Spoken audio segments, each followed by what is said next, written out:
Ladies, tonight we are here to do what a lot of you have been waiting for a while. And what is that? The state of the sports. A lot of you have been asking me for a long time, CE, when are you going to do the state of sports? When are you going to do the state of sports? And I'm like, guys, give me time. I want to make sure I got a little bit I got a little bit frustrated in February because there was nothing on, and I'm like, okay, I'm going to do this. And then stuff started happening before you know, it's March Madness, NFL free agency, and I'm like, what the hell? So I'm gonna get it done today because I know we're almost we're gonna start getting noise again. We got March Madness coming up, free agency coming up, major leagues is starting all up again at the 29th. So I'm like, if we don't get it done this week, we might not get it done. And Chicken Wings is gonna go crazy. I know he is because he's been telling me for the longest time, I want the state of sports. I want the state of sports. No, easy. Hold your horses there, Chicken Wings. Order Chicken Wings. It's coming. Finally here, Chicken Wings. Get some popcorn. Get ready, Chicken Wings. And here we go. Let's not try to make this show too long. I'm afraid it might go a little bit longer. We're gonna try to shoot for like about 11, 12 minutes. Let's see what happens. But anyways, all right, let's talk about the state of sports. What are some things in sports we should fix? All right, let's go. Let's start. So let's start with baseball. One thing I would fix in baseball is I think they've done a nice. I think they've done a nice job with the steroids. I think they kind of done a good job slowing it down. You get a 50-game suspension first time. Second time, I think it's like 100, and then the next time it's you're out of there, 2 strikes. So I think they've done a nice job punishing the guys and suspending the guys for steroids. And I think over the last years they've done a good job of slowing it down. And so I like that. But something you need to do with Major League Baseball is they did a survey, and it says most of the people who watch Major League Baseball are 31 and older. That means a lot of young people are not interested in major leagues. And why is that? Because it is too slow. They need to do something. They're talking about putting how you have a play clock in football and football, basketball, you have a play clock. In basketball you have a shot clock, 25 seconds, 24. And then in football you have you have a play call, to snap the football. You need to do that in baseball. I think you need to put a pitch limit, a pitch clock, where you give the guy 10 seconds to get the ball out of his hand, and if he does not get the pitch, if he does not throw the baseball to the to the catcher, it's an automatic ball. That should be the rule. In basketball, you don't get it off in 24 seconds. You lose it goes to the other team. You lose the basketball, it goes to the other team. And in football, you don't snap the ball. Delay of game, you go back 5 yards. In major leagues, there should be where you have 10, 15 seconds. I don't know, maybe longer. I have no idea how long a pitcher really needs to really reset. I don't know. But 10, 15 seconds, and if he doesn't, it's an automatic ball. And if it's 3-2, I'm sorry.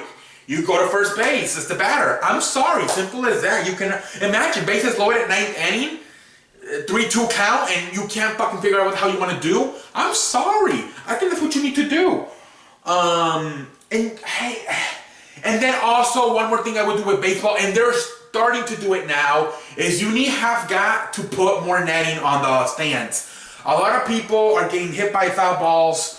It's dangerous. There's people that have been close to dying, gone to hospitals, whatever. You have got to put that netting more. You need to extend it more. It's only behind home plate. You need to put it also on the first baseline and on the third baseline. You need to extend and spread out more the foul netting in baseball, because we had too many accidents, especially like I said, where it's not in the first base, down the first baseline or on the third baseline. So you have got to do a better job of spreading the foul netting so people are protected, people that are staying behind home plate. I cannot see that well. I struggle sometimes seeing. So sometimes I go to Major League Baseball and I'm like, I don't know what else to share on my watch, that I might not see the baseball coming at me, and that might be all she wrote for the C-man.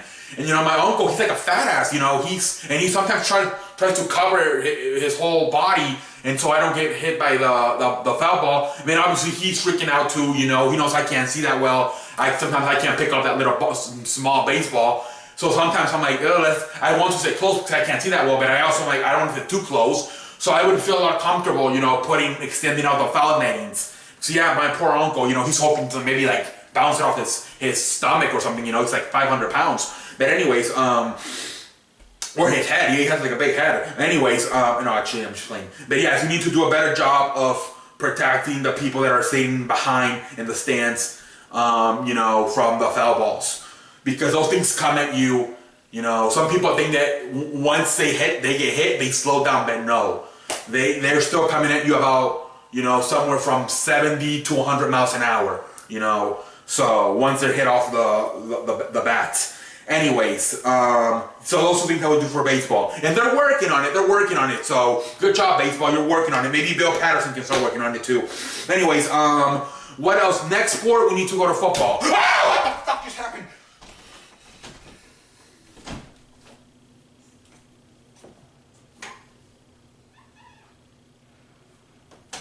I don't know why the fuck I don't know. I think that I hate that. Anyways,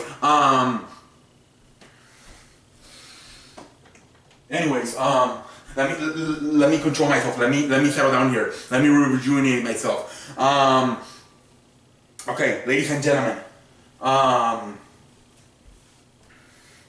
Let me talk here. Let me redeem myself. Okay, let's talk about football. What are things you need to fix in football? I apologize. Anything. What are some things you need to fix in football? What you need to do in football is, I look at football and you need to fix possibly the catch rule, and they're already looking at it. What is a catch? What is not a catch? A lot of people said that 2 of the touchdowns in the Super Bowl by the Philadelphia Eagles, the one caught by the running back, Corey Clement, and then the one caught by the tight end, Zach Ertz, they were not touchdowns. And then I believe it was a very similar play, the one that the second one with Zach Ertz back in week 15, or I'm not sure when it was. The Steelers had it with their tight end Jesse James, and they said no catch. But then in the Super Bowl with the Philadelphia Eagles, they said it was a catch. Des Bryant, after 3 years, that one play in the playoffs versus the Packers at Lambeau Field, after 3 years, they finally said it was a catch. Imagine that after 3 years, they admitted it, they made a mistake, and they said it was a catch. You have got to figure out what is a catch, what is not a catch. So you catch the football, supposedly you make a football move, it's a catch. But now, I don't know what the hell they're doing. Like, the Des Bryant thing was a catch. It was, but I don't know. They seem to get confused when you hit the grass and it bounces off. And then from there, they don't know whether to shit on their watch. So that's what they got to figure it out. Like, if you catch it and then once you hit the grass and it bounces off, that's where I think they get confused, when you hit the grass and then it bounces off. That's what happens to Des Bryant too. He caught it and then he kind of bounced off like this, kind of, off his hands, a little bit when he was trying to score or he was close to scoring. But I don't know. I think that's what's confusing people. Once it hits the grass and it kind of starts bouncing off, what is that? Is that still a catch? Do you have to maintain control all the way to the ground? Is that a fumble now? I don't know. They got to figure that shit out. We'll see what happens. And also, let's not get, with the whole kneeling thing for the anthem. The players should stand up for the anthem. Let's not get too much presidential in here. I'm just saying, you had some kids, some 5, 10-year-olds at Pee Wee Herman, or whatever the hell you call the league. I don't know, Pee Wee Herman League, whatever, I forget what you call those guys that 5, 10 years old play. They were kneeling down at games and national anthem. They didn't know why, but since they're looking at TV, they're looking at their idols, their heroes in the NFL. Oh, so since the NFL's kneeling down, we're going to take a knee in the national. They have no idea why. They're just doing it because they look at the NFL players as their heroes. So I don't care what is it. You don't like the what is it that they don't, the police brutality, I believe one is. I'm not too sure. I'm not going to get too political. I'm a sportsman. I'm not a political. I'm not gonna get into that stuff, but I'm just saying, just for the sake of kids, 5, 10 years old, maybe even 15, who are watching football, they're gonna try to copy almost everything that guy does. So, if they see a professional NFL player taking a knee in the national anthem, they're gonna say, well, if I don't know, Richard Sherman's taking a knee, I'm gonna take a knee because one day I want to be a cornerback in the NFL just like Richard Sherman. So I would just do it for that. Just leave the NFL and the players have to agree where do it for the kids, just do it for the kids because they're copying everything they see on TV in the NFL. Though they look at those guys as the idols. So just for them, because you don't want kids kneeling down. And you had some kids in little football leagues, taking a knee. They had no reason why. They were just doing it because that's what their idols, their heroes in the NFL were doing the last few years. So just for that, I would just stop having them take a knee. Anyways, that sport, basketball. Basketball, the only thing with basketball I'm going to say is that Marty and I have been shooting the shit for a while about the whole franchise thing where I don't like it, he likes it because, and this is an example, I'm not going to talk about the franchise tag, me and Marty have been shooting the shit about this, he said, like the Caps, the cap salary, so cap salary, franchise, I'm okay with the cap salary. I don't like the franchise tag though in the NFL, but whatever. But he's like, okay, so it makes it more competitive. It allows everybody to compete. It allows the entire league, all small city market teams to compete. And yeah, I 100 agree. With the cap space. I 100 agree with the cap space. I don't agree with the franchise tag. Anyways, so yeah, and I have to say the same thing for the NBA. NBA, it is not that competitive right now. You have the Warriors, and then it's everybody else. Does Cleveland, Houston, do they maybe have a chance? Maybe a little one, but come on. It is just, I think in the future, if these guys continue to make super teams, the NBA, Adam Silver, is going to have to make a rule where you can't have more than 2 stars. Because it's just gonna keep. We saw it with we seen it. How many times have we seen it now? Miami, the Warriors, Lakers tried to do it, but they failed when they tried to put Kobe Bryant, Steve Nash, and Dwight Howard, but they failed. The Thunder are doing it this year with Paul George, Westbrook, and Carmelo Anthony. The Warriors, obviously. I think.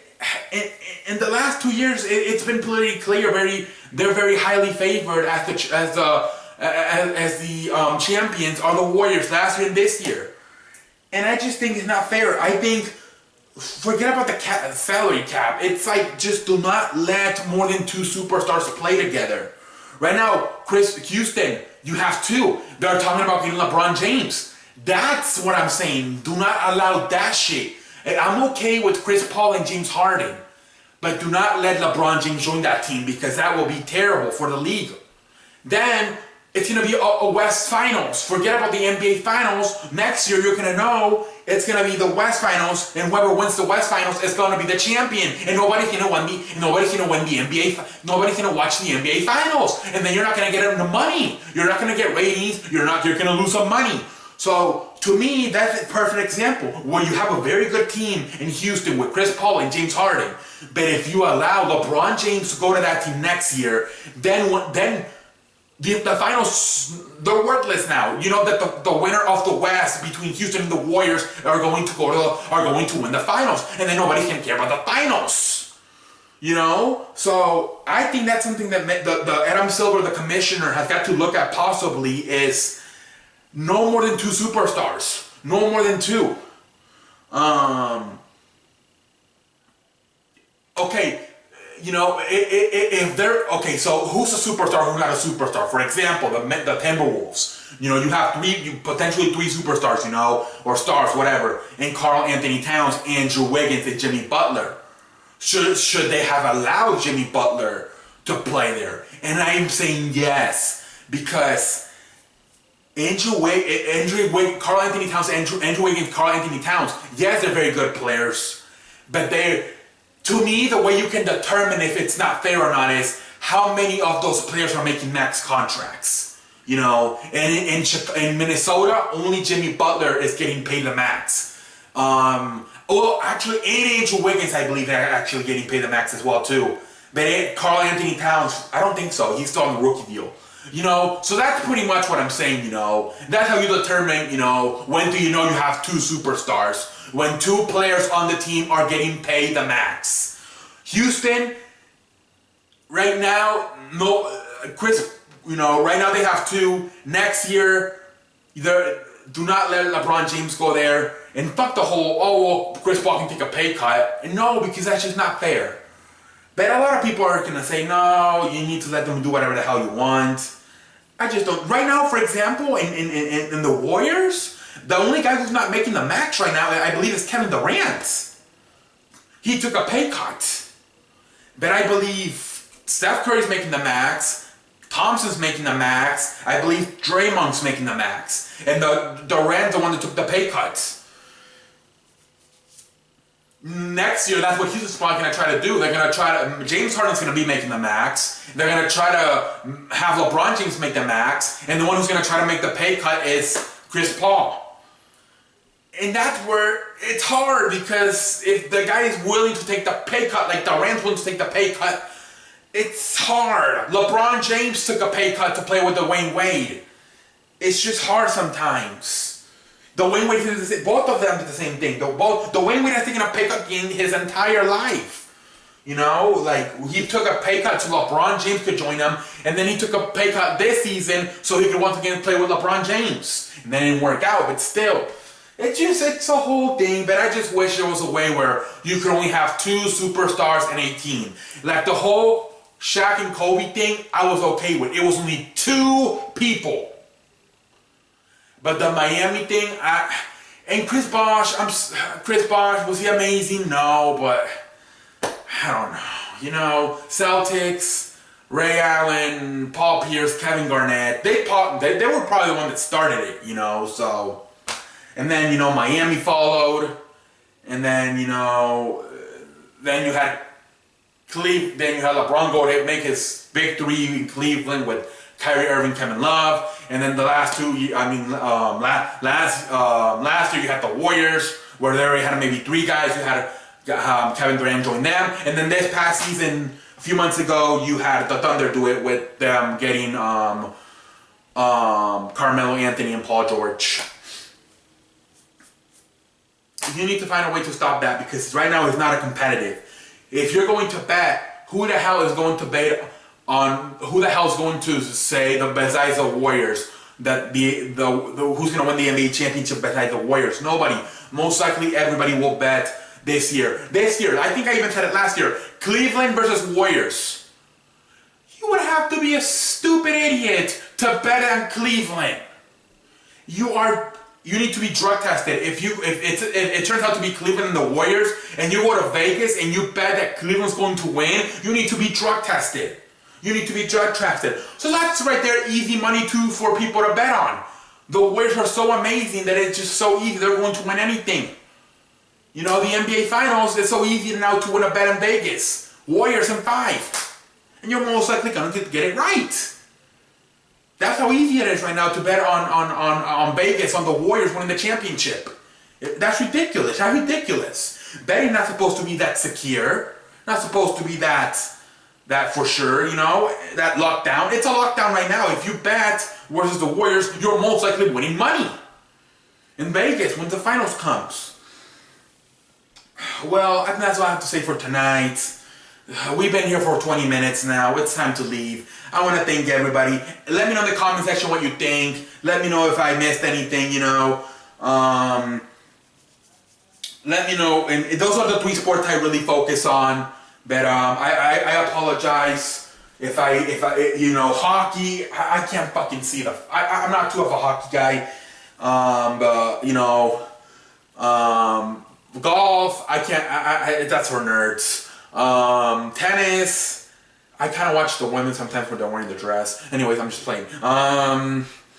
You know, what's that other sport? I don't know. Anyways, until next time, UFC, that's not, to me, UFC boxing is not really a sport, you know, that's fighting. But anyways, whatever. Some people view that as a sport. I really don't. But until next time, I am the man that runs the place. What the hell's going on? And I will see you later. What the fuck? No. I already turned it on. Anyways, I will see you later.